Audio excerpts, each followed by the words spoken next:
getting started again with things can be hard.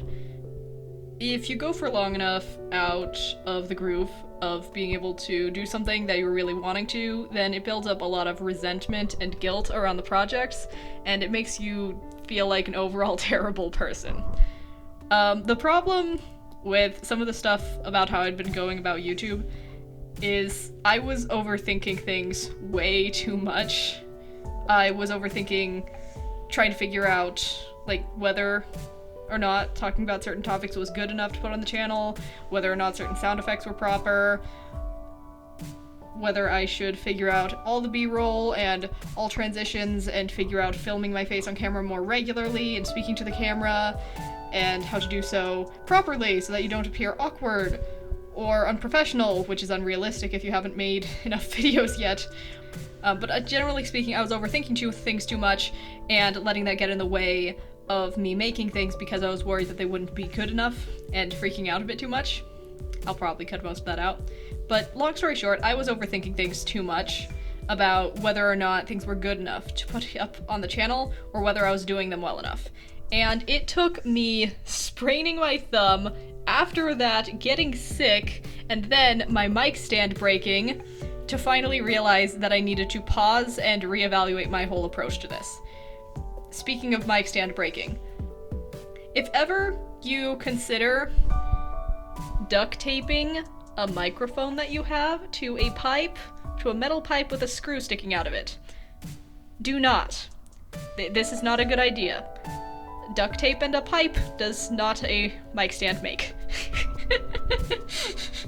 That probably should be obvious, but I learned. You learn. And I guess that is going to be the main premise of my approach now. You learn. So, what have I been doing? What did I do after all of that train wreck that just happened? While I was re-strengthening my hand and working to make sure that my thumb works properly again, I researched a lot of YouTube stuff about how best to go about YouTube, making videos, making titles and thumbnails and all sorts of stuff like that. It's very useful, but after a certain level, that becomes a form of procrastination. There is a trade-off between learning to be able to get started, learning for the sake of learning, and learning for the sake of avoiding something else that you should be doing. So once that was there, I figured out what I wanted to do, which is actually very important, and that one I do not consider my time there wasted. Figured out what I wanted to do, what sort of videos I wanted to do with the channel. For me, I wanted all of my videos to focus more on my art and how I can help people with their own art and refining their art process. Stories, which is me telling stories with illustrations in it, or telling the stories that I think of while I paint things. My own mental health journey, which is me kind of dealing with the anxiety of some of the art journey, how my own art has factored into my mental health, because honestly, I have used art a lot to be able to help myself calm down, self-regulate, and all around have a happy, well-rounded life, you know? Art, I found, ended up being a very good grounding block, and art usually is a pretty good way for me to regulate everything else in my life. Like, it can help me balance screen time so that I'm not spending too much time on social media that makes me anxious, helps me to be able to have a short transition in between tasks, allows me to be creative so that part of my brain isn't getting a bit rusty. It's honestly wonderful and all sorts of things, and I would love to share that journey and the things that I have found that helps me with my mental health and putting myself out there with everyone else, as well as, honestly, my art factors in a lot with how I dealt with trauma. I had a lot of trauma growing up. There was a lot of... I don't actually know how to say that without potentially like running into issues with YouTube, but there was a lot of stuff that went on. It wasn't a very safe environment, and honestly, art helped me to be able to process and deal with that a lot, both as a kid and as an adult, and that honestly would be something else that I'd love to talk about. As well as, finally, I'd love to just talk about random snippets of things that I find interesting, like goblin sharks. Goblin sharks are very, very interesting. They have this strange hinged jaw mechanism, so it looks like they have their jaw, and you look at it, and then, oh no, that's not actually what their mouth is. Their teeth, the teeth that then launch out and then bite you, are all the way back, and they just, like, sort of spring lock forward and then snap onto things. It's fascinating, as well as dragon eels, if I'm correct. Those are the ones. It's not gulper eels. They look sort of similar, though, to gulper eels. And gulper eels are interesting, too. Their heads are so big in ratio to their body. Maybe talk about pangolins. I know a lot of these are animal-based, but I like animals. But random snippets like that, certain paints, how they used to be made, that's fascinating too. Random bits of how text started, like certain fonts. All of that is really fascinating, and I would love to just ramble about things like that. Or how I perceive colors a little bit differently. Like, certain colors for me feel like they should taste certain ways, and that becomes frustrating because I can't eat paint without having problems. But all those things together, like my art, the stories that I come up with, how I explore my mental health journey, and random snippets of whatever catches my mind are things that I would love to share with people. So that was me figuring out what I wanted to do. So then, after that, I came up with a bunch of ideas of what are things that I could talk about on the channel. The way that you do this is you could, if you're sick in bed, potentially, binge watch at way too high a speed a bunch of videos that roughly fit into the categories of what you like to consume and maybe you would like to create. And see sort of how they're structured, both their thumbnails, their titles, the way the video is formatted, things like that. And then you can come up with a list of ideas that are just title, idea, over and over and over again. And the magic thing about this is just because you put a title there and you go, oh, well, I don't know what a video like that, with that title would look like, it's okay, you don't have to know yet. Sometimes just writing down the title and coming back to it later helps you know what to do for that video. So I just came up with a bunch of ideas and planned stuff out to figure out better what this channel would look like. This is a very helpful step, but I also might have spent a little bit too much time here because then I ended up getting stuck in a mini cycle of freaking out and procrastinating for a bit. This is very normal in the artistic process. You end up hearing just about every single creative ever talk about hitting that section in their lives and in projects over and over and over again. But it's not a very helpful place to be in. So the previous step, I might have spent a little bit too much time there and then ended up getting stuck procrastinating once I actually started. And now we're finally here, where I just went for it, just decided to go do it. I started up Swordtember. Technically, I'm ahead of the schedule as far as everything that I've created, but I'm behind on posting, so nobody gets to see it yet. So I will be focusing on posting that now, both for a little bit of catch-up, as well as posting everything going forward so that you'll be able to see all those pictures this month. One of these days, I swear, I will come up with a better video about how to plan for art challenges. I swear that I have a good process for this. I just have been figuring out posting. After that, I would suggest figure out how to package your videos flashily, like kind of get a title that would grab people. I know that people say, oh, don't do clickbait. Well, what I'm suggesting isn't necessarily clickbait. What I'm suggesting is just presenting the package in a way that would interest people, like sparks their curiosity. That's not necessarily clickbait. You're still giving what it says in the title. You're just phrasing it less as a literal, okay, this is here, take it or leave it, and more of a, hey, here's why you might want this.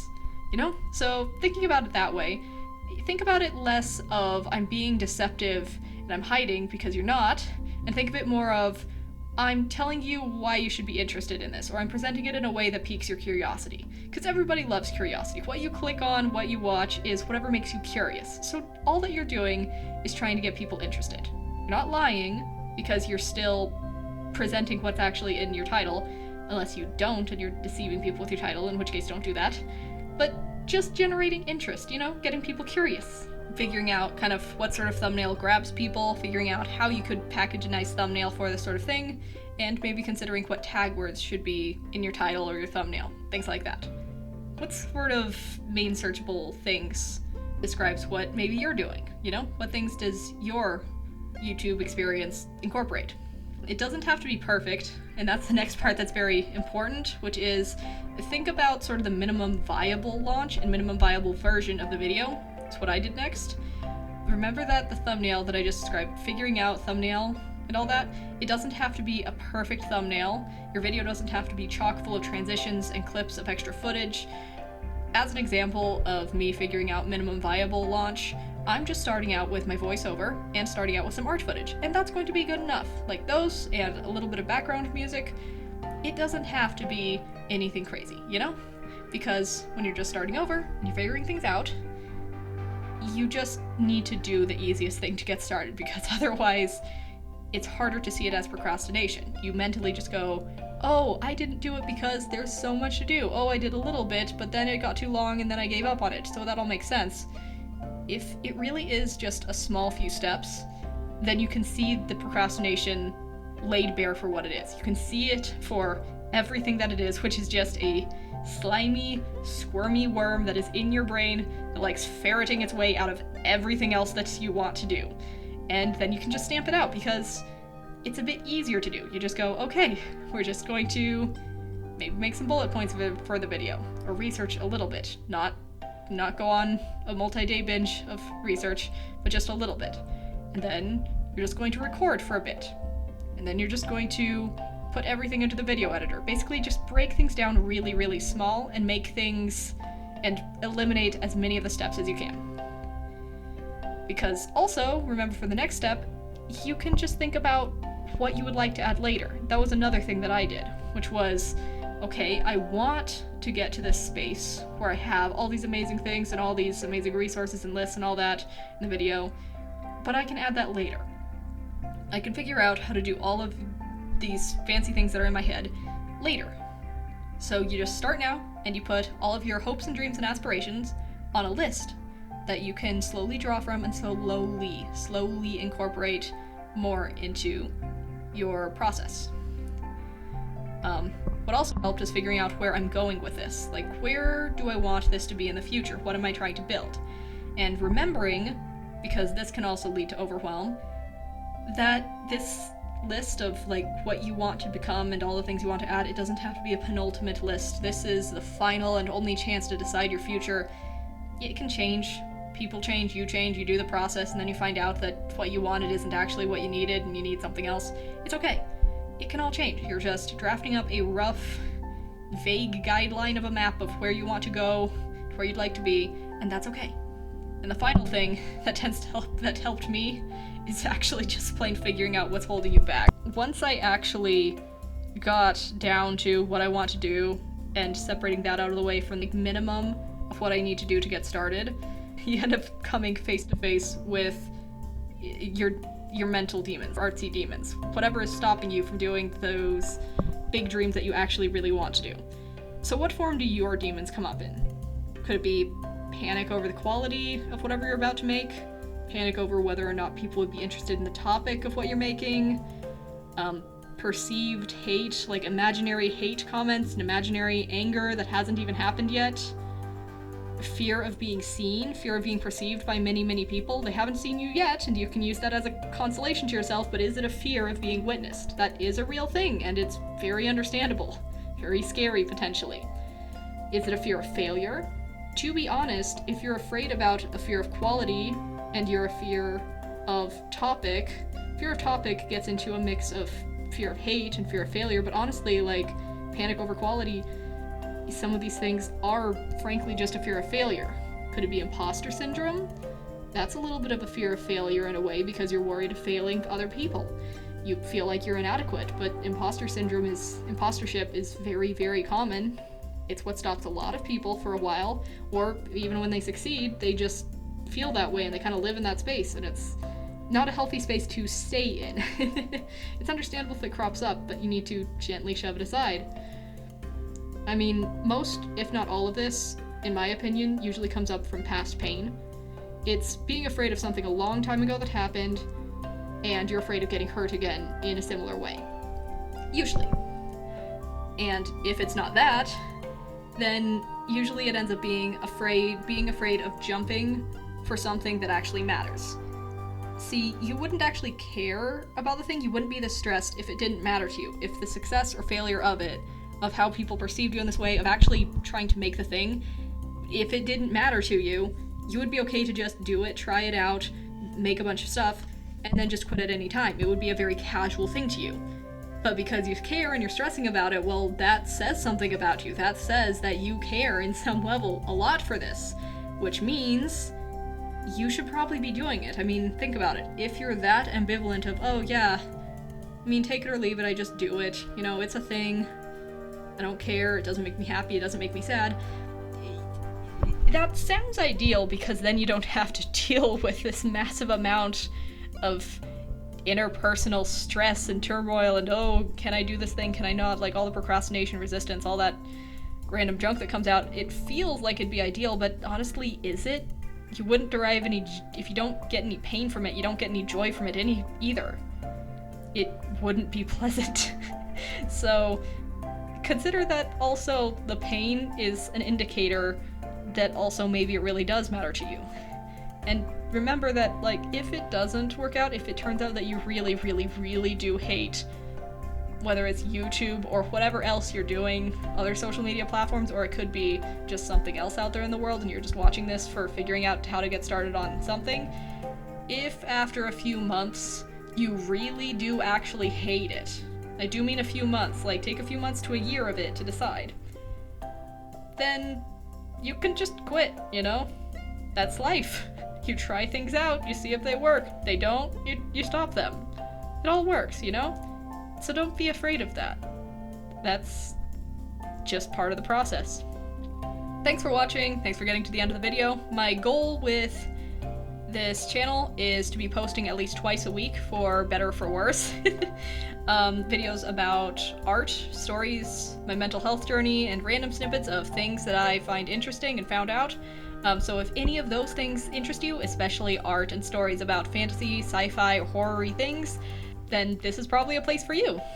Go ahead and comment below about what form your resistance takes place in, like what do your interpersonal demons look like to you, whether it's what your brain actually does throughout you in a literal sense, mental struggles hold you back from doing things, or whether it's the metaphorical sense. How do you perceive this demon looking like?